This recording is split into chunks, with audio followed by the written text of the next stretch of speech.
Tim Johnson along with Jim Gibbons. There's a good look at Thomas Gilman. Stepped in an interesting 125-pound class for the Hawkeyes. Well, Corey Clark started the season top 4 ranked in the country, and he wasn't able to go ahead and sustain that consistency that Coach Brands was looking for. And you saw Gilman step into the lineup at the Penn State duel. And he also won the Midlands in impressive fashion. Beating the NCAA champion, Jesse Delgado, and the defending Midlands champion in the process of becoming the Midlands champion himself. A redshirt freshman. We talked about Timmy Lambert as well, being a redshirt freshman from Forest Hills, Michigan, Forest Hills Eastern. A lot of you may not recognize this, but Timmy Lambert is the nephew of Johnny and Zeke Jones. Of course, Zeke Jones, the head coach of the Olympic freestyle tournament, freestyle team, and a silver medalist in the world himself. Both men were All-Americans. Iowa State and Arizona State. But Timmy Lambert is an interesting guy. He's 9th rated in the country. He's wrestled Gilman before at the high school level, so there's some familiarity here. And Gilman is one of those guys that is doing a very good job of really marching into his opponents.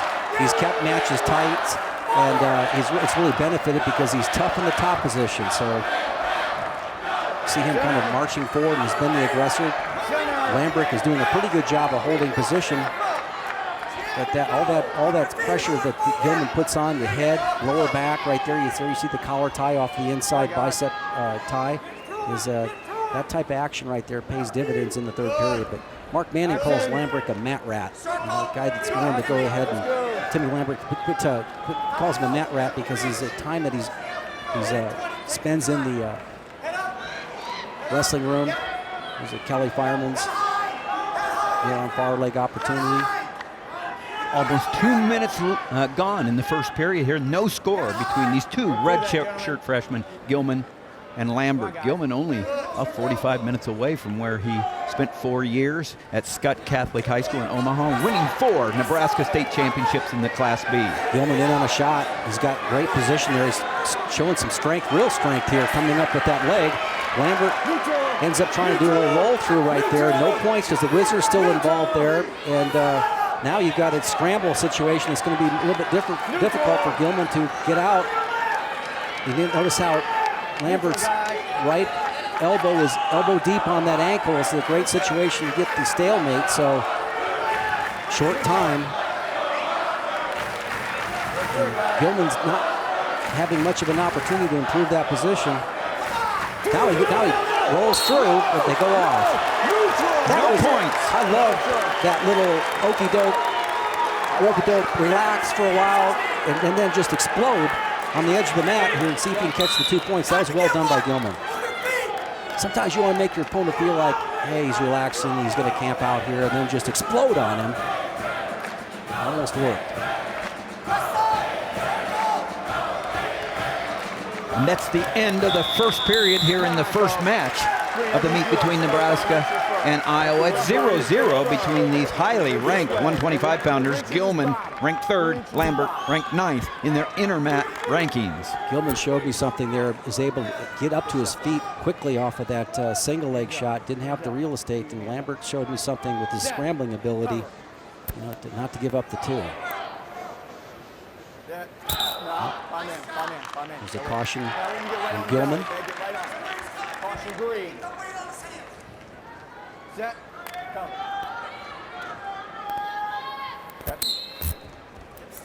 Nice work into a spiral ride there by Lambert. Comes into a stand-up by Gilman. Good work there, but nice work. I tell you what. That's the escape for Thomas Gilman from Iowa. He goes out in front 1-0, second Nice period. Shuck by right there. Nice work there. Nice scrambling ability there by Lambert. I didn't really see this, Tim, in the Midlands, but Gilman looks stronger here in this last 2.5 weeks. That when we even saw him in Midlands, he just really looks explosive out there. He had a good tournament, but he just looks really fresh today. Gilman, the redshirt freshman, 14-2 so far this year. Nice job of stuffing the head. Good job by Lambert staying square. If you're going to be a college wrestler, you've got to be able to learn how to wrestle just like the man in the red singlet is right now with his head stuffed underneath, because there are times when your shots don't work and you're going to be caught in that position, and you got to come up to a neutral position and give yourself another chance to compete. Both these young men redshirted last year in their first year in college. Tim Lambert had a real good campaign, was named Nebraska's redshirt of the year. He's 19-3 this year in his first year in the varsity at 125 pounds. Gilman is really making Lambert work in the down position again. Has that head stuffed. And a lot of the match has been spent in this position, and that's not an advantage position for Lambert. You know, you're spending a lot of energy with your lower back and your shoulders, and we'll talk a lot about that in our What Makes It Great segment here with Tony Ramos, but you work an opponent like that, and you have benefits that show up late in the match. It's a good shot there of Tom Brands, the head coach. 3 NCAA titles as the head coach. He's got 3 NCAA titles himself and a world and Olympic gold medal to go along with it as a competitor. Tom Brands, his brother Terry, as assistant coach along with Ryan Morningstar. End of the second period. Lambert will get his opportunity to go underneath and get a score. We'll see how tough Gilman is on top here as he comes with a 1-0 lead going into the third period. Good look at Timmy Lambert. You know, this is a match that's just a lot like what happened when he beat Delgado, the defending national champion. He kept it close in the first period, but then in the third period was in the top position and was just really strong and physical. So, you know, it's up to Lambert here to try to get out without giving up that riding time point. Rides tough on that left-hand side, really putting a lot of pressure on the upper body. Nice changeover attempt there by Lambert. Kind of missed an opportunity for a Granby roll there, but he's going to do it late and off the mat. 1:37 left. It's just real evidence that both these guys came to win, Jim. Yeah, they really did, and you know, Gilman is very, the reason why he's going to have success at this level at the tournament time is he's tough right here. He doesn't give up anything easy. And that's the second caution, Tim. Third caution, it'll be a point. The Michael Chase is talking to Thomas Gilman, telling him that's the second caution on you. You jumped the gun. You can't do it a third time without giving up a point.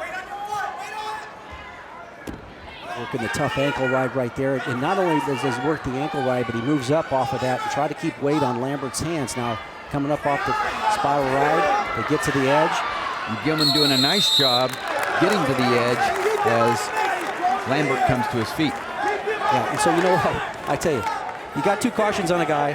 Go ahead and jump the whistle here real quick, or make a quick move and see if you get it on. That's one of the things you consider here. You get 2 cautions on a guy. Consider looking at getting a quick start or doing something to mess it up. Maybe the official doesn't catch it, but you know. Gilman doing a nice job of breaking Lambert down, keeping him off his base. Lambert continues to keep coming up. Really good work. 125-pounders. Yeah, really good work right there. I mean, Gilman, like I said, he looked fresh in the first period and second period and looked powerful. And here's where you really see that power coming into play with these tough spiral rides. 43 seconds of riding time in Gilman's favor. And see how he's putting the weight on the hands right there. That's setting weight in the heels of Lambert. And Gilman coming real close to riding time. 4 more seconds. They'll have a minute's riding time, and they're stalling on Gilman. That's a warning. There's no points. Next one will be. 59 seconds of riding time for Gilman. Well, that's just a visual right there. You know that there wasn't much action there, and Lambert was building up to the base, and now he comes up again real hard. He's got an opportunity. There's the 1-point escape, not before the minute 4 riding time for Gilman. Now we're going to see what his ability is to hold leads. He likes to favor that underhook. Gilman does underhook on the left-hand side. Now first opportunity for Lambert to get to a leg, but really nice job with Gilman spreading his legs out. Now he's back into that pacifier position that he really likes, that left-handed underhook.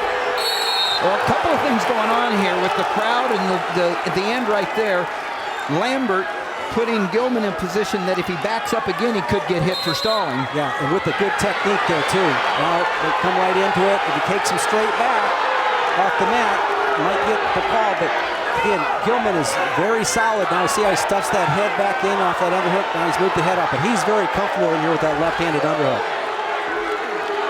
And that's the end of the match. It's a close one like we thought it would be. Thomas Gilman, the highly ranked #3 in the nation, gets the win with riding time 2-1.